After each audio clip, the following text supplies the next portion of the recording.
మా అవ్వ ఈ కాంబినేషన్లో కనుక కూర వండింది అనుకోండి, ఇక వాడ పొల్లగాళ్ళు మొత్తం కూడా మా ఇంటికాడ లైన్ పడతారు, ఇంత కూర అని. చిడమల కూర మొత్తం కూడా ఖతం అయిపోతుంది, గంత కంబ ఉంటుంది ఇక మా అవ్వ అంటే కూర మాత్రం.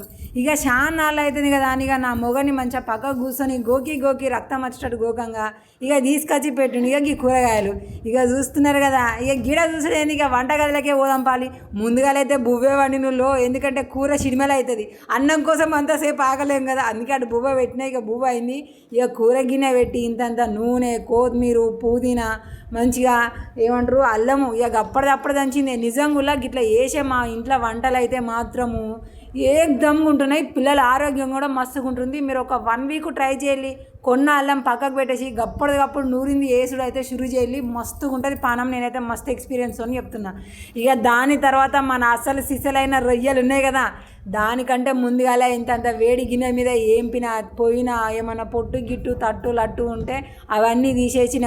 ఇక అవి మంచిగా కాలిన తర్వాత ఇక సొరకాయలు, జర రొయ్యల కాంబినేషన్లో రొయ్యలు దొరికాయి, సొరకాయలు పెద్దగా ఉంటాయి, గందుకోసమైనా చిన్నగా కట్ చేసిన.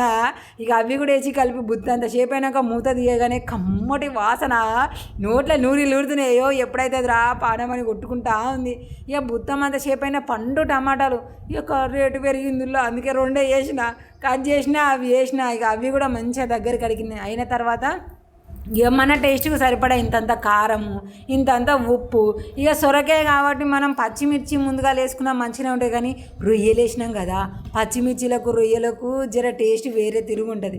గందుకోసమైనా ఇంతంత కారపొడి వేసి ఉప్పు వేసి దప్పడ అటు ఇటు కలిపేసిన, మంచిగా మూత పెట్టేసిన. ఇక ఇందులో మనం ఏం చేయాల్సిన అక్కరనైతే ఉండనే ఉండదు. చివరి ఆఖరికి మాత్రం ఇంతంత ధనియాల పొడి, కొత్తిమీర, పుదీనా వేసుకుని మాత్రం మర్చిపోకలి. ఇక వేసిన తర్వాత 2 సార్లు గంట గిట్ల తిప్పి కథ మూత పెట్టి ఇక బందోబస్తుగా కూర్చొని ఉడుకుడుకు కూర వేసుకుంటూ తిన్నాం అనుకోండి, అబ్బబ్బా ఇక కథమే. ఇక గిన్నె మొత్తం లుడుక్కుని అయిపోతుంది, పానం అంతా హాయి ఉంటుంది, నోరంతా కమ్మ ఉంటుంది. నిజంగా ఇదైతే మాత్రం మా ఫేవరెట్ ఫుడ్లా సూపర్గా చేస్తుంది మా అమ్మమ్మ మాత్రం. మరి మీ ఇంట్లో మీ ఫేవరెట్ ఫుడ్ ఏంది ఒకసారి అయితే కామెంట్ చేయాలి, ఈ కాంబినేషన్లో ఒకసారి ట్రై చేయాలి.